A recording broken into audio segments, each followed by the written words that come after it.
तुम्ही पाहत आहात MCN न्यूज मराठी। अकोट शहरामध्ये एका 9 वर्षीय अल्पवयीन मुलाचा निर्घृणपणे खून करून मृतदेह अकोला आणि अमरावती जिल्ह्याच्या सीमेवरील जंगलात फेकून देण्यात आल्याची धक्कादायक घटना उघडकीस आली आहे। भविष्यात आपल्या संपत्तीत हिस्सा मागणार या संशयातून सावत्र बापाने त्याच्या मित्राच्या मदतीने हे हत्याकांड घडवून आणल्याची माहिती तपासामध्ये उघड झाली आहे।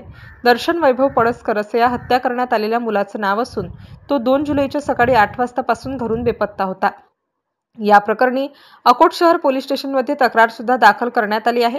दरम्यान या प्रकरणाचा तपास सुरू असतानाच सावत्र वडिलांवर पोलिसांना संशय आला, तर शहरात नुकत्याच लावण्यात आलेल्या सीसीटीव्ही कॅमेऱ्यात वडिलांसोबत मुलगा जात असताना दिसून आल्याने पोलिसांचा संशय बळावला। त्यामुळे पोलिसांनी सावत्र वडिलांची कसून चौकशी केली असता त्याने सावत्र मुलाला कायमचं संपवल्याची गंभीर बाब समोर आली आहे। दरम्यान या प्रकरणी आरोपी सावत्र वडील आकाश साहेबराव कान्हेरकर व त्याचा साथीदार गौरव वसंतराव गायगोले यांना अकोट पोलिसांनी अटक केली असून त्यांच्या विरुद्ध खुनाचा गुन्हा दाखल करण्यात आला आहे। MCN न्यूज मराठी करिता देवानंद खिरकर, अकोट।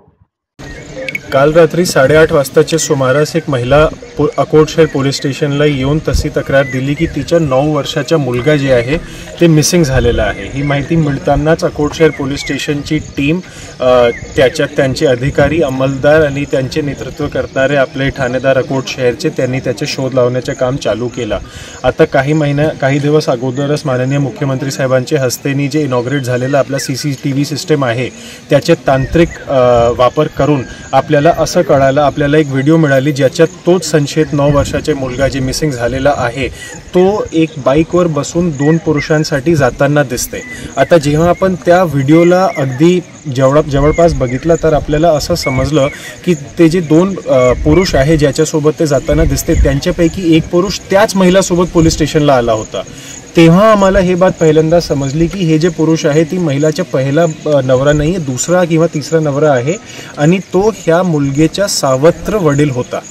जसंच आम्हाला ही माहिती समजली की तेच ह्यांना घेऊन गेलेलं आहे, आम्हाला म्हणजे आपले अनुभवी पोलीस अधिकारी असल्याने आपल्याला समजून जाते की ह्याच्यात काही ना काही मोठा प्रकरण असण्याची शक्यता असते। तेव्हा मी सुद्धा पोलीस स्टेशनला दाखल झालो रात्री 12 वाजताच्या सुमारास आणि तेव्हापासून ह्या गुन्ह्याचा तपास अधिकारी म्हणून मी स्वतःहून घेतला।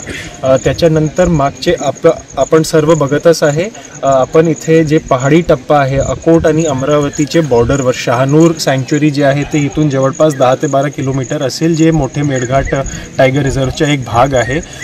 त्या टप्प्यामध्येच आपल्याला हे जे आरोपी आहेत ते जे संशयित इसम जे आरोपी आहे ते म्हणत होते की त्यांनी कुठेतरी जे मुलं आहे त्याचे इस्माला त्याची बॉडीला इथे कुठेतरी टाकलेलं आहे। तर मागचे 10 तासपासून सातत्याने अकोट उपविभागचे जे आपले पोलीस अधिकारी आणि अंमलदार आहेत ते अकोट ग्रामीणचे असो किंवा अकोट शहरचे असो त्यांनी परिश्रम घेऊन ते बॉडीला फायनली शोधलं आहे आणि त्या बॉडीला आपण शोधून त्याला PM आणि इन्क्वेस्ट आणि इतर कार्यवाहीसाठी पुढे अकोटला पाठवलेलं आहे।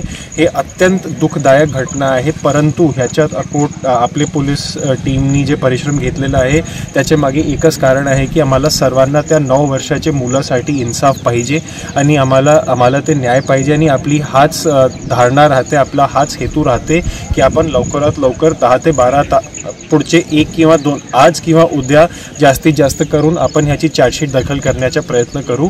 आतापर्यंत आपण जे काही कारवाई केलेली आहे ते नवीन जे कायदा आहे BNSS ज्याच्यातले भरपूर काही स्ट्रिक्ट प्रिकॉशन्स दिलेले आहे। प्रत्येक गोष्टीची व्हिडिओ रेकॉर्डिंग झाली पाहिजे, प्रत्येक गोष्टीच्या एक ई-साक्ष्य म्हणून ॲप दिलेला आहे, वेगवेगळे प्रोसिजर्स दिलेले आहे। आतापर्यंत जे काही आपण केलेलं आहे ते सर्व त्या प्रोसिजर्सला मनात धरूनच केलेलं आहे आणि आमची अशी आशा आहे की पुढे सुद्धा आपल्याला ह्या केसमध्ये चांगले रिझल्ट्स दिसण्याला भेटणार आहेत। धन्यवाद।